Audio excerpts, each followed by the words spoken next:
एक तरफ अपनी मांगों को लेकर किसानों का कलेक्ट्रेट हनुमानगढ़ के आगे धरना, वहीं दूसरी ओर 29 तारीख को मुख्यमंत्री अशोक गहलोत हनुमानगढ़ के अंदर किसानों से संवाद करने आ रहे हैं। उसको लेकर संवाद की तैयारियां और कलेक्ट्रेट के अंदर सीएम के प्रोग्राम को लेकर प्रशासन जुटा है अपनी तैयारियों में, और यह पता लगाने का प्रयास प्रशासन कर रहा है कि किसानों की और अन्य जो भी हनुमानगढ़ के अंदर समस्या है उस पर सीएम अशोक गहलोत को जिला प्रशासन की तरफ से क्या जवाब दिया जाना है और उनकी समस्याओं को लेकर किस प्रकार प्रशासन फीडबैक दे सकता है, इसको लेकर मंथन कलेक्ट्रेट के अंदर अधिकारियों के स्तर से चल रहा है, जिसके अंदर पीडब्ल्यूडी, कृषि और विद्युत अनेकों विभागों को बुलाया गया है।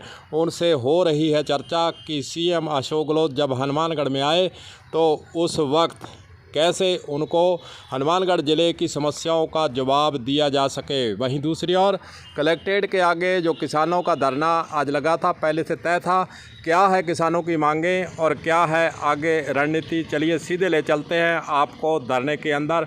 और वहाँ के किसान नेता इस धरने को लेकर और किसानों की जो मांगें हैं, प्रशासन पर जो आरोप हैं, सरकार पर क्या आरोप हैं, तमाम तरह की बातें क्या क्या कह रहे हैं, चलिए सुनते हैं। चलिए किसानों के बीच क्या कह रहे हैं नेता।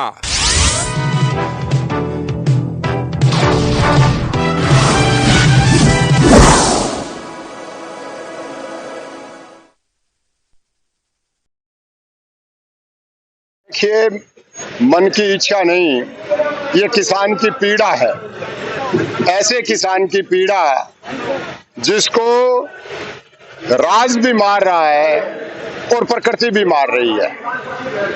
जहां राज ने बीज के अंदर मिलावट करवाई, पेस्टिसाइड्स का जिस तरीके से दुरुपयोग करवाया, किसान की जेब में जो 2 रुपए थे वो फसल को पकाने में लगवाए, और फिर भी सुंडी पर नियंत्रण नहीं हुआ और किसान के खेत को सुंडी खा गई, और अब बरसात ने राह सा जो भी था उसको बर्बाद कर दिया। आज हम यहाँ जो इकट्ठे हुए हैं वो इस बात के लिए इकट्ठे हुए हैं कि राज्य सरकार विशेष गिरदावरी करवाए, फसल में जो खराबा हुआ है उसका आकलन करे। नरमा में सुंडी का खराबा है, उसके बाद में बरसात के बाद तो पूरा का पूरा नरमा जल गया। अगर आप सड़कों पर निकलें तो आपको ऐसे लगेगा जैसे किसी ने इसके अंदर आग लगाई है। ये हालात नरमा की हो गई, तो उसका विशेष गिरदावरी के द्वारा आकलन किया जाए और हर किसान को 50,000 रुपए बीघे के हिसाब से मुआवजा दिया जाए। दूसरा, मूंग है, ग्वार है, वो आज गलने की स्थिति में आ गए हैं, उनकी भी हालात अच्छी नहीं है, उनका भी सर्वे करवाए, उनकी विशेष गिरदावरी करवाए और इनके लिए सरकार मुआवजा दे। तीसरी बात जो हमारी है कि नरमा जो भी थोड़ा बहुत बाजार में आ रहा है, किसान के द्वारा टिंडे के अंदर से खींचा जा रहा है, उसका बाजार भाव बहुत नीचा चला गया है। इसलिए केंद्र सरकार तुरंत प्रभाव से सीसीआई को किसान का नरमा समर्थन मूल्य पर खरीदने के लिए पाबंद करे। मूंग और धान की सरकारी खरीद शुरू करे। हमारे यहाँ का तो मूंग कट गया, मूंग को किसान ने काट लिया, बोतों ने निकाल लिया। आज 1,000 रुपए क्विंटल समर्थन मूल्य से मूंग नीचे बिक रहा है, और राजस्थान की सरकार कह रही है कि 1 नवंबर से खरीदेंगे, 1 नवंबर से व्यापारियों का खरीदेंगे, किसान के तो किसी के घर में ही नहीं रहेगा। इसलिए इस तरह की सोच रखने वाली जो सरकारें हैं उनके खिलाफ ये किसानों का आक्रोश है। हमारी मांग है कि तुरंत प्रभाव से खरीद को शुरू किया जाए। मुख्यमंत्री किसानों से संवाद करने आ रहे हैं 29 नवंबर को, इस पर क्या कहना है? मुख्यमंत्री संवाद करेंगे, अपने अपने चैतों को बुलाएंगे। अब मुख्यमंत्री हो चाहे प्रधानमंत्री हो, केवल भक्तों और समर्थकों से मिलते हैं। अगर किसानों से मिलना चाहते हैं तो हनुमानगढ़ आए और हनुमानगढ़ के किसान से मिले जो यहाँ धरने पर बैठा है। बड़े बड़े किसानों से मिलेंगे, चिकने चुपड़े किसानों से मिलेंगे जिनका किसानी से संबंध नहीं है, जिनका संबंध सरकार के आगे और पीछे रहने से है, तो फिर किसान की बात वहां तक नहीं पहुंचेगी। किसान की बात को सुनना है तो मुख्यमंत्री जयपुर से रवाना होने से पहले विशेष गिरदावरी का आदेश करके आए, आबियाना माफ करके आए, स्थगित करके आए और किसान को कोई राहत देने की बात करके आए, तब तो हम मानेंगे कि वो किसानों से संवाद करने आए हैं। नहीं तो चुनाव का टाइम है और चुनाव में मस्करा लगाने के लिए आए हैं कि हम भी आ गए हैं, हमारी भी उपस्थिति है, किसानों के बीच भी उपस्थिति है, इसके अलावा कुछ भी करने के लिए नहीं आएंगे। 1 महीने से ज्ञापन जा रहे हैं और अशोक गहलोत को पता है हनुमानगढ़ के किसानों की क्या मांग है और फिर भी कोई आदेश नहीं, कुछ नहीं। इस पर क्या कहना है आपका? मुझे ये जब हनुमानगढ़ की जिला कलेक्टर किसान से मिलने से दूर जाती है, अपने आप को बड़ा समझती है और किसान को कीड़ी मकोड़ा समझकर उससे मिलना नहीं चाहती है, तो हम कैसे विश्वास कर लें कि हनुमानगढ़ की जिला कलेक्टर ने राजस्थान के मुख्यमंत्री के आगे गंभीरता पूर्वक तरीके से इस बात को प्रॉपर चैनल से पहुंचाया भी है। मुझे विश्वास नहीं है इस बात का। अरे जिस कलेक्टर को रोटी खाने की जल्दी थी, लंच पे जाने की जल्दी थी और पिछले दरवाजे से चली गई, किसानों के बीच नहीं आई, वो कलेक्टर क्या पता बात पहुंचाती है कि नहीं पहुंचाती है, मुझे विश्वास नहीं है। एकता की बात करें तो किसानों आज बिल्कुल एक मंच पर आए हैं और आगे आप देखेंगे कि और भी बड़ी ताकत के साथ आएंगे। आज हमारे चुगारे हमारे खेत छोड़ के जा रही हैं। अभी तक जिनको थोड़ा बहुत भरम है, वो भरम भी हमारा निकलता जा रहा है। खेत में कुछ नहीं है, खेत में टिंडा खाली है, उसमें कोई वजन नहीं है, कोई रुई नहीं है।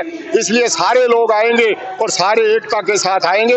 चुनाव बाद में लड़ेंगे, पहले रात से लड़ेंगे, किसान को रात दिलवाएंगे। आज हमने इस तरीके से कहा था कि हम 26 तारीख को संयुक्त मोर्चे की तरफ से आज जिला कलेक्टर पर प्रदर्शन करेंगे और अभी संयुक्त मोर्चे का हमने कमेटी गठित की है जिसमें 10-12 लोग होंगे, अलग अलग संगठनों के अलग अलग लोग जो अपने अपने संगठनों में काम करते हैं और उसमें बैठ के तय करेंगे, क्योंकि ये क्षेत्र पूरी तरह तबाह हो चुका है। और अभी ये नरमे की कंडीशन है कि मैं अभी खुद के खेत में मैंने खेत का सर्वे किया, 4 दिन गाँव में रहा हूँ लोगों को यहाँ बुलाने के लिए। 4 दिन गाँव में रहा हूँ, 4 दिन गाँव में लोग मेरे को खेत में लेके गए हैं। खेत में देखा जिसमें 10 कुंटल या 12 कुंटल नरमा होने की पोजीशन थी, वो 2 कुंटल पे चला गया है। एक किसान नरमा पट रहा था, उसके डिंडे लगे हुए थे, वो रो रहा था। मैंने उससे पूछा यार ये पट क्यों रहा है? क्या जी इसमें 1 किलो ही नहीं होगा। अब उसने मेरे को जब दिखाई तो गुलाबी सुंडी उसके अंदर ऐसे बिन बना रहे थे, जैसे किसी तरह मक्खी के आदमी के ऊपर बनवाती है ना, इस तरीके से एक डंडे में 2-2, 3-3 और पूरा वो दाना खा गई। अब हमारे सामने 2 समस्या और आ गई। किसी के 2 कुंटल होगा तो वो बाजार में लेंगे नहीं, व्यापारी कहेंगे जी इसकी तो अंदर वाला दाना खा गया, जो मेन चीज थी उसकी खा गई, ताकत खा गई। अब इसका कह बड़े काम नहीं करेगा तो इसका हम क्या करेंगे। इसलिए हमने आज बैठ के इस क्षेत्र के अंदर हमने सुना 29 तारीख को मुख्यमंत्री भी आ रहा है, उसमें भी हम प्रोग्राम बनाने की कोशिश करेंगे, कमेटी को राय देंगे कि इस क्षेत्र के अंदर मुख्यमंत्री आ रहे हैं तो मुख्यमंत्री को भी हमें थोड़ा सा झटका देना चाहिए ताकि इस क्षेत्र की बात सुने। जिस तरीके से किसान मिलने आए, कलेक्टर नहीं मिला, आपने बहुत अच्छी न्यूज चलाई उसकी। इस क्षेत्र के गाँव में, ग्रामीणों में इस बात की तारीफ है कि यार मीडिया कम से कम हमारी बात सुन रही है। कलेक्टर ना मिले, अरे लोग आए, जनता आई है, कलेक्टर एक इसका यहाँ का सरकार है, हनुमानगढ़ की पूरी सरकार है। वो हनुमानगढ़ के किसानों की, मजदूरों के सबको चलाने वाली चीज है। वो भाग जाए पिछले गढ़ से, बड़े अफसोस किया। मैं और निंदा करता हूँ कि हमने कामरेड शोभा सिंह जैसे नेताओं के साथ रहे 35 साल की पॉलिटिक्स में, हमने नहीं देखा कि कलेक्टर अपना चैम्बर छोड़कर भाग जाए। किसान आए मिलने को उग्रवादी आए थे क्या? ये तो है नहीं कि पाकिस्तान के उग्रवादी आगे कलेक्टर को घेर लिया, भाई पूरी तरह गोलियां चलेगी तो कलेक्टर साहब की पहले सुरक्षा करो। किसान ही तो था, किसान की बात सुनने वाली ना सरकार, ऐसे अगर कलेक्टर बिठा दिए तो मेरे ख्याल में किसान आंदोलन नहीं करेंगे तो क्या करेंगे। अगर उस दिन कलेक्टर ढंग से बात कर लेती, आश्वासन देती कि मैं सरकार को भेजूंगी, बात करूं, शायद आज ये प्रोग्राम ना करना पड़ता। हो सकता है कलेक्टर की वजह से, मैं तो बिल्कुल आरोप लगा रहा हूं कि हनुमानगढ़ कलेक्टर की वजह से मुख्यमंत्री का विरोध हो सकता है, विरोध होगा मुख्यमंत्री का। ये दोष इसमें कलेक्टर है, क्योंकि कलेक्टर अगर उसने बात कर लेती किसानों से तो वो मुख्यमंत्री के विरोध नहीं करते। हमारी सबसे पहली मांग है, जो हमारी फसलें खराब हुई है उस कंपनी से जो बीज दिया हमने, जो बेकार बीज हमें मिला, उस कंपनी पे ऊपर खर्चा लगा के हमें कम से कम 1 किले का 50,000 रुपए देने चाहिए।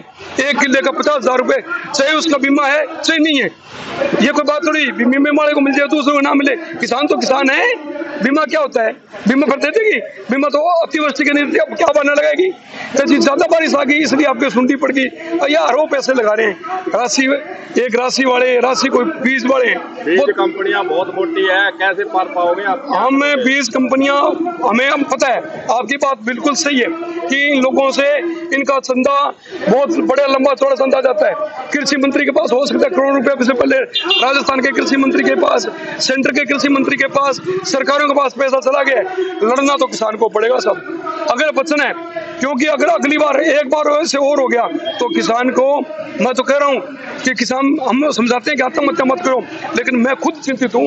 आत्महत्या दिमाग में आता, अकेले बैठते हैं ना, मेरे खुद के 20 किले में नरमा था, 20 बीघे में मेरा नरमा था और 1-1.5 कुंटल होगा। मैं खुद भी परेशान हूँ मानसिक तौर पे, और मैं पढ़ा लिखा अच्छा पॉलिटिक्स वाला आदमी हूँ, लेकिन मेरे मन में कभी की बात है इससे तो अच्छा मर जाए, इससे तो अच्छा मर जाए। ये कितनी एक निंदनीय बात है कि मैं एक समझदार व्यक्ति होकर भी मेरे दिमाग में ये आ रहा है कि यार मरना चाहिए।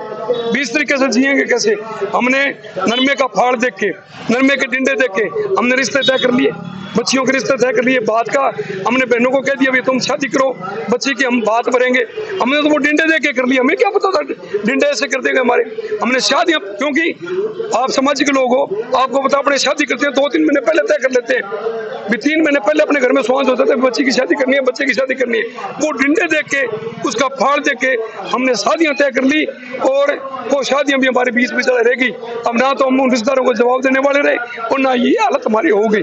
इसलिए हम आज बिल्कुल बैठ के अभी कमेटी से बात करेंगे, इस क्षेत्र के अंदर हम चुप नहीं रहेंगे जब तक किसान मोर्चा, हम सारे लोग मिलके, आज सारे लोग हैं अलग अलग किसान मोर्चे के संगठन में, किसान सभा से हूँ, मैं भी आया हूँ, खेती बचाओ खेत बचाओ वो भी आए हैं, और संगठन भी आए हैं, तमाम संगठन में एक है जो किसानी की बात करते हैं। हम बैठ के बात करेंगे, बात करके और इसको आगे बढ़ाएंगे।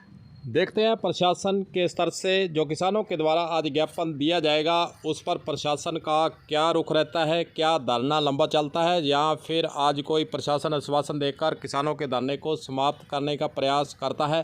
तमाम बातें देखने वाली होंगी। कलम न्यूज़ के लिए गुरदेव सिंह सैनी की हनुमानगढ़ से रिपोर्ट।